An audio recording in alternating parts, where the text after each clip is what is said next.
So Ollie, thanks for joining us ahead of the new season. Always an exciting time. How are you feeling?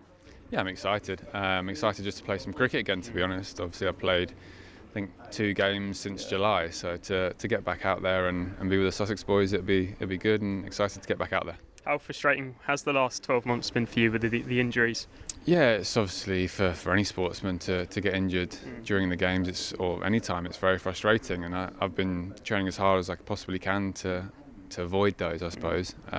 India was a tough time, obviously waiting to play in the fourth game and then having another niggle in my back was pretty upsetting and frustrating, really. But it's one of those things in sport, and you just have to try and bounce back as best you can. Is that the problem with a red ball only cricketer, that during the winter there's obviously no cricket? You can bowl overs in the nets for fun, but come to match practice, you can't get any.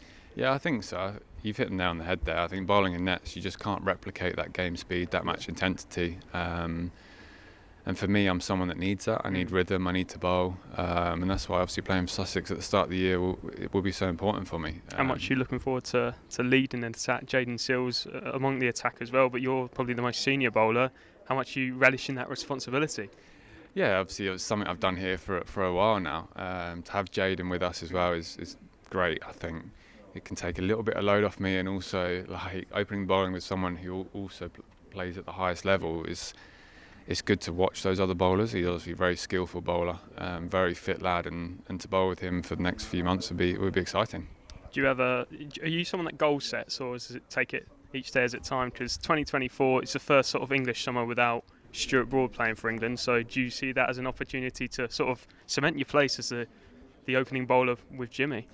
I do. I've got a few goals I've set, yeah, and I think one of those is probably to sort of cement my place in the England team. Yeah. Not necessarily to replace Broady, because obviously he's one of the best we've had, but it would be nice if I could cement my place this year in the England team and really sort of make a statement, I suppose, over these next coming months. There's probably a few doubts over me, I think, but if I can string some games together and get back out there, there's obviously a lot of Test cricket still to play this year.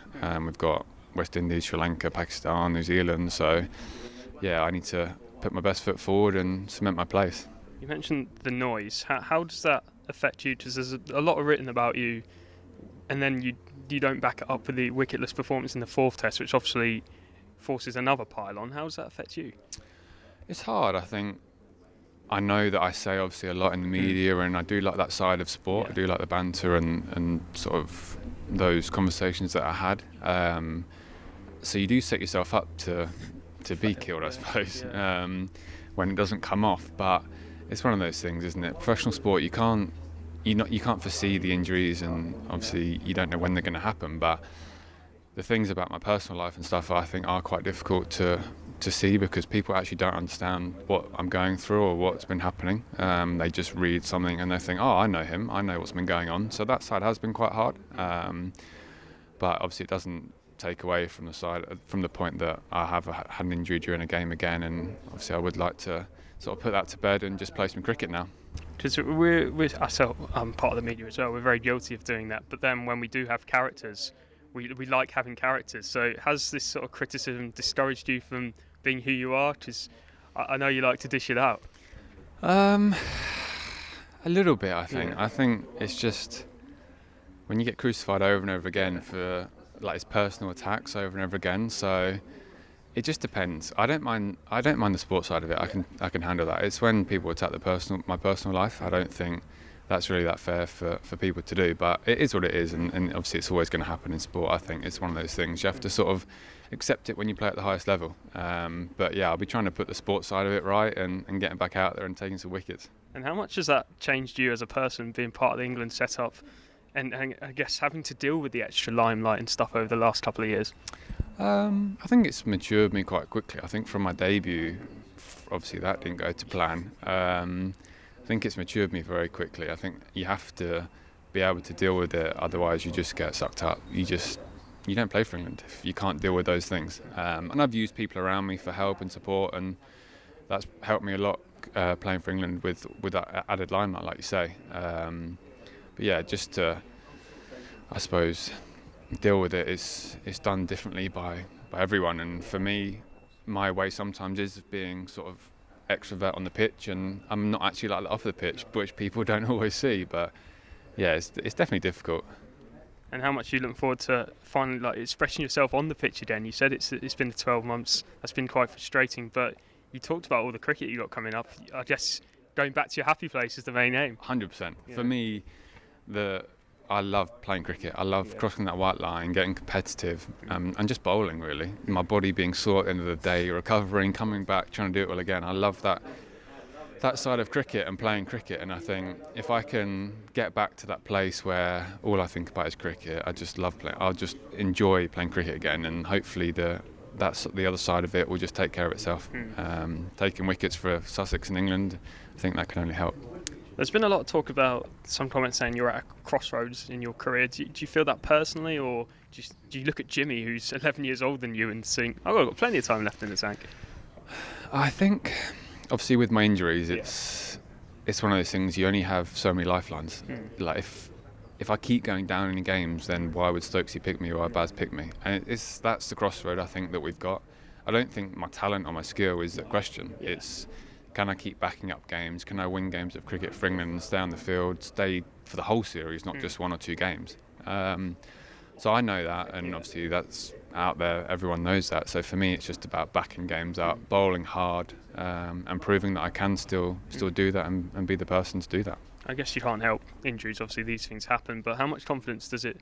Because maybe playing under previous captains or coaches, you'd have a bit of anxiety. Am I going to lose my place? But Stokesy and Baz, they back you. They publicly back you. So how much confidence did that give you?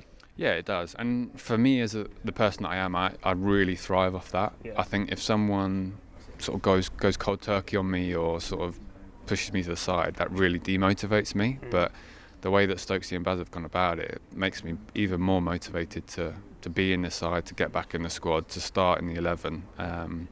So yeah, they're 2 great characters that have helped me a lot, and hopefully we can get back to the place that we want to be in. And just finally, on Stokesy himself, he pulled out of the T20 World Cup today, but a huge boost to the Test side. We saw what he did to Rohit Sharma with his first ball back.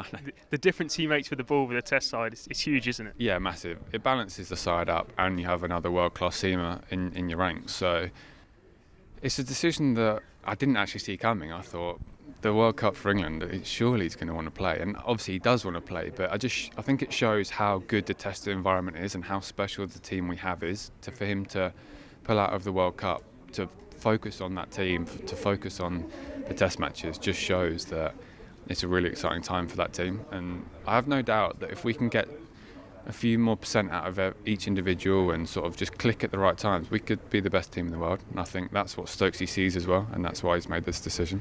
And so just finally, on the English summer itself, you've got 6 games with Sussex before the Test summer. Is maybe the first couple thinking, let's just get through it and injury-free, and then focus on, you've got the miles on the legs, let's start making that claim for the Test side in the summer?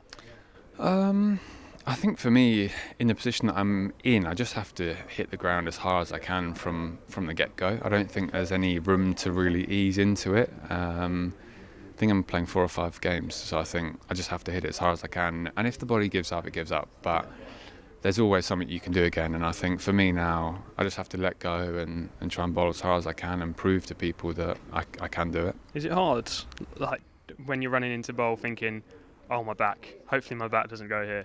How hard is it to switch off? But I guess you talked about being competitive, but when I guess you have ball in hands, that goes to one side? Yeah, I don't really think about it. I don't get any pain when I'm bowling. It's not something that I'm like, oh, this is going to go, because I don't have any pain, and then all of a sudden it will just twinge and I'm like, oh, it's gone. And it's a bit annoying. I've had other sort of niggles, and you're like, oh, you know when it's going to go, or you know that your quad could tear because it's on the edge. With my back, it's like, it's amazing. In India, for the 5-6 weeks before the 4th Test, it was unbelievable. I had no pain, no problems. Getting to the game, I think I was on 5 now and had that twinge, and you just can't foresee that. You can't really do much about it because you just feel like it's going to be fine. So it might be a bit psychological, it might be something underlying, we don't know, but at the moment I'm looking at every avenue to try and fix that and get back to where I want to be. On AM, on DAB, via the talkSPORT app and on your smart speaker. talkSPORT.